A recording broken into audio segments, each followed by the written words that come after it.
We had an unbelievable day, but we begin, as always, with Schefter and the very latest news. Schefter, what do we need to know? Well, in Philadelphia, Jalen Hurts is out in concussion protocol. And if the Eagles can win today and lock up the number 2 seed in the NFC East title, then they could rest players next week against the Giants, and we wouldn't see Jalen Hurts then. But today, Kenny Pickett, who grew up an Eagles fan, will start and try to put away a division title. That would be a storybook ending for a guy who grew up wearing a T.O. jersey attending Eagles games. Meanwhile, it looks like the Miami Dolphins will not have Tua Tagovailoa later today in Cleveland. He is not expected to play due to a hip injury, which means Tyler Huntley, who spent training camp last summer with the Cleveland Browns, would start against his former team as he tries to keep alive Miami's playoff hopes. It would be Huntley's 4th start of the season, but Tua is more banged up than people realize. And speaking of quarterback changes,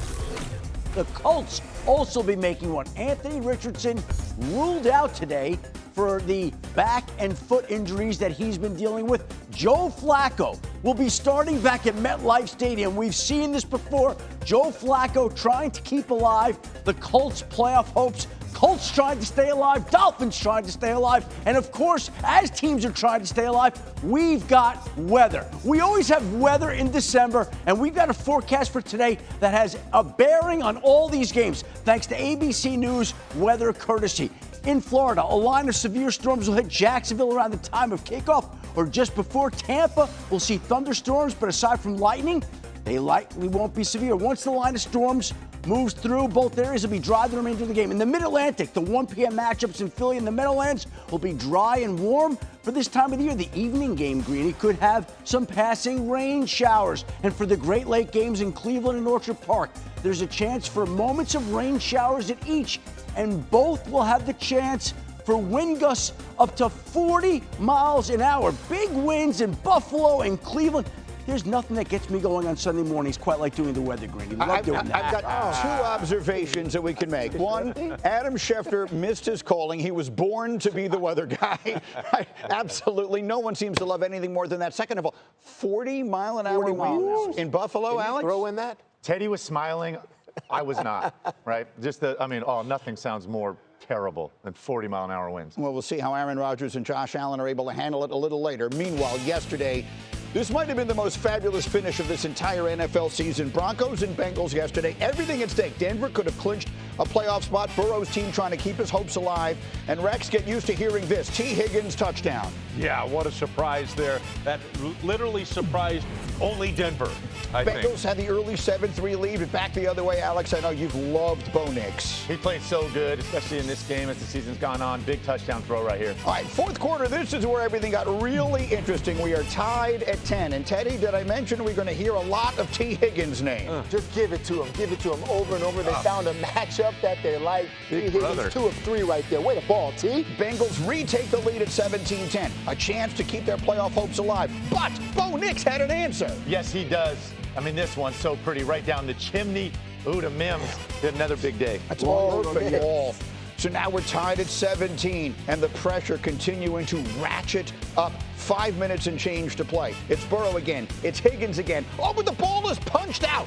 Rex, they looked at it closely, and they rule it a catch and a fumble. Yeah, I mean, that's the right call, but I'll be honest with you, I was pulling for Cincy because I want to set up all these Week 18 scenarios. This easily could have cost them their season, but back the other way. This time it's Nix who makes the mistake, Alex. Yeah, he can't do this here. Tie ball game, end of game. Your defense is playing good.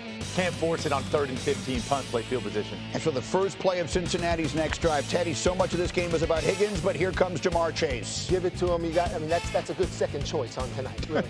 Higgins, and then you got Jamar Chase. So another receiver that this Bengal offense unstoppable at times. Clock running down. They desperately need to pick up a first down here on this 3rd down play, and they do. To Chase. So now they've got interesting decisions to make. Huge scenario. We got 1:40. Denver has 1 timeout to play with.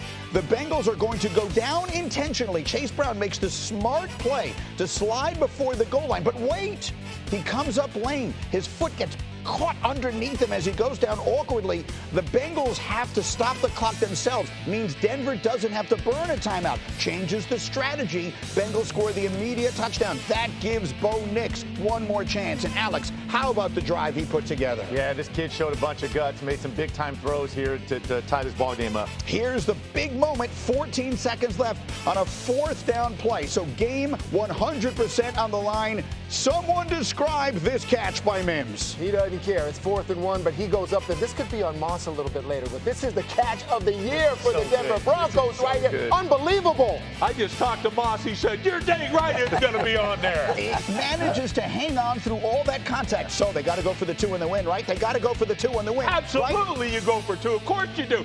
What? They don't go for the 2 and the win. To overtime we go. Sean Payton, you'll hear him in a moment, say the fact that a tie would have put them in the playoff factors into the decision. Instead, we get punts from both teams. So now any score wins. Gesicki with the big catch. Cade York coming out to kick the 33-yard field goal to end the game and give Cincinnati the win and keep them alive. He has to make the chip shot, right? You got to count on your kickers. You got to count on them. Oh, the Better not dog. count on that one. Oh, That the hurts. top of the upright. Oh, So 2:43 remain in Cincinnati season. All Denver needs essentially is 1 first down, and this game is over. But instead, they ran off a total of 20 seconds. They threw 2 passes in that sequence, and they give Burrow one more chance, and that was all he needed. Once again, they were picking on 21 the entire night, and here it comes, Alex. Once more to Tee Higgins to set it up, and then the touchdown to end it on the finish. This catch is unbelievable. The fact he gets his feet in here, tiptoeing the sideline, so good. This guy, I mean, amazing player. Here's the walk-off touchdown, the 3rd of the night, and again, it's against Riley Moss, number 21, who they picked on all night. Joe Burrow says, we have life. They win an absolute thriller in overtime, and afterwards, we see the 30-24 final. What this game means is the Broncos will need to win next week to assure themselves of a spot in the playoffs. I don't know that anybody can stand on a field and watch Joe Burrow and say he's not the best player in the world, you know, and then you can transfer that argument to Jamar Chase as well, you know, and you can argue those two to death. But the clearest thing I can say is I would not trade Joe Burrow for any player in the universe. And so, to me, that's MVP to me. We spent some time thinking about. I'm gonna answer this now. All right, going for 2. We knew a tie though was for us just as beneficial as a win, and we felt like we had the momentum at that point. So, look, it went back and forth, and in the end, we didn't make enough plays. They did. All right, unbelievable game. Quickly on the playoff scenario. So the Bengals win means that they and the Colts and the Dolphins are all still in contention for the 7 spot. The Broncos would clinch it with a win next week against Kansas City. That's the end of that discussion if they win. If Denver loses, the Bengals could get that spot with a win at the Steelers and at least one loss by both the Colts and Dolphins over the next 2 weeks. So either today or next weekend. So much to unpack. Put your feet up. We have a lot to say.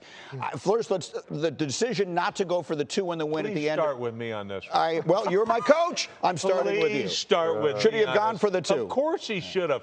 I love Sean Payton, but he talked about we had momentum, you know, all that. Yeah, you have it. By the way, don't sell to the public that you knew that if we tied, you know, that was just, you know, we'd go to the playoffs anyway if we tied. You ain't going to stop Joe Burrow. Are you kidding me? They did, though. I know. They did. I don't They want to did hear twice. it. Yeah, they did once until homeboy decides to miss a 20-yard field goal. Give me a break. You can't stop him. You gave up 550 yards to this team. So I ain't buying it, Sean. You could tell. No, I ain't buying it. So you got to go for it. You got to go for it. Why? Because you know, this kid. You told last night we were watching, look at the moxie of this kid. You love the moxie of Bo Nix. Bo Nix kid. And no, put it in his hands. Your defense, by the way, the last couple of weeks has been torched. Forget it. No, lean on your own side of the ball that you got this great quarterback. Lean on him. By the way, at the end of the game, nobody could stop. Bo Nix was hot The Bronco defense, they were making plays. Yes, at that point in the game, they had sacked Joe Burrow 5 times. Zach Allen in the middle was dominating. Cooper had a couple sacks, I think it was. They got the turnover. They were making enough plays. I mean, I don't have a problem with him going for 1 and taking this to overtime because they were playing just as well. I think the real problem is not running the ball on that last possession. If you were playing for the tie, which he talked about, run the clock out, right? It's the end of the game. I mean, literally, if it goes to zeros, you win. They ran the ball effectively during the course of the game. Jaleel McLaughlin was pretty good during the course of the game. Overtime, though, and by the way, they started to go for 2. They started to go for 2, and I think when the review happened and they were reviewing whether it was a catch, they changed their mind and decided they had time to think about it and assess, the tie works out in our favor. And then they went for the extra point. I got to say this, because you know the way it is. Alex, you guys know, and as a coach, you're like, hey, look, after we score, we're going for 2. Yep. I'm wondering if Sean didn't say that. Because, you know, that way, because what you want to do, the reason you do that is I want to give my offense, hey, confidence. Look, dude, after we score, Alex, we're going to go for 2. Then they do on a 4th and a Hail Mary. They looked like they were about to go for 2. And that's what I mean. Like, come on, stick with it. I think buried in this, though, is also, it's great to say go for 2, but what's the play? And listen, Sean Payton is the play caller, right? Like, there are some weeks you have dynamic plays down there and you feel great about your matchup. There are other weeks you don't. And I think clearly, if he had a play he loved, he would have called it. As great as Joe Burrow looked and played, this Denver defense has made plays for them all year long while the development of Bo Nix has happened. This has been one of the better defenses in the league. I just don't have a problem going. Yeah, just not the last couple of weeks. They gave up 530 yards. That score would look a lot different if they don't make those stops on 4th down. Yeah. They could have added another 14 points, but I ain't buying it. You have Joe Burrow over there. No way in hell am I buying the fact that you believe you can keep him from scoring a point in a quarter. I ain't buying it. All right, so then let's talk about, look, that we can go back and forth. Obviously, the Broncos made the decision they made, and it leaves them without being able to lock up a playoff berth yesterday. Tee Higgins was brilliant yesterday, but he doesn't do that alone. Joe Burrow, magnificent. Joe Burrow right now is number 1 in the NFL in total passing yards by a wide margin. He is number 1 in touchdowns with 42 against 8 interceptions. You heard his coach say he should be in the MVP conversation. Should he be? Absolutely, Greeny. Yeah, he's one of the best players on the planet, and I think he showed it. The record that he said he extended to spread last night, what was it, the 8 games in a row of 3 touchdowns and north of 250 yards? Yes. Look at the company he is keeping here. Every one of these guys is a first ballot Hall of Famer. Company he's actually surpassing, to be clear. Look, he's up by 2. His consistency has been unbelievable. Over the last 8 games, 27 touchdowns over that stretch. This offense is putting up north of 30 points in that same time span. Right. To me, though, last night, the difference maker was this Bengals defense, right? Burrow's been doing this all year, and Zac Taylor's right, how he talks about his QB. But this Bengals defense, has been one of the worst defenses in football. They're the one, and they played good. Again, they held Denver in overtime. 6 plays, 6 total yards, right? They're the reason they had a chance to win this ball game. Yeah, there's 2. Sometimes when you know you have a quarterback, all right, you got a quarterback like Joe Burrow, you just need to make a couple plays defensively. Yes. Pratt's interception, okay, you can talk about the Knicks' decision. That was an outstanding play by Pratt, the linebacker. I got to give him some credit right there. Great play by Pratt. And then after the missed field goal, okay, 3 and out. 3 and out. 2 huge stops by a defense that's been maligned all year long. They came up when they had to. Hey, Zac Taylor gave game balls out to the entire defense for those 2 3 and outs in overtime. Yeah, and the truth is with this offense, they don't have to do too much, right? Make a few plays, and Yeah, I have but 2 more MVP questions. can't just be 8 and 8. Yeah. I'm sorry, but the best player on the planet plays in Buffalo. And by the way, they play in 40-mile-per-hour winds, and it seems like Baltimore's pretty good, too. That. Yeah, Lamar Jackson is in the conversation, and Josh Allen is in the Jared conversation. Goff should be, but that's another story. Saquon Barkley is in the conversation. Going into this morning, actually, the odds on Joe Burrow are 4th best behind those 3 others. Yes. Yeah, let me just say one thing. This time of year, weaknesses are exploited, okay? If you have one single player. Let's go to the Bills game a few weeks back. All those linebackers hurt, attack the linebackers. Last night, Riley Moss at the cornerback position. They attacked him over and over, 14 targets, 11 receptions.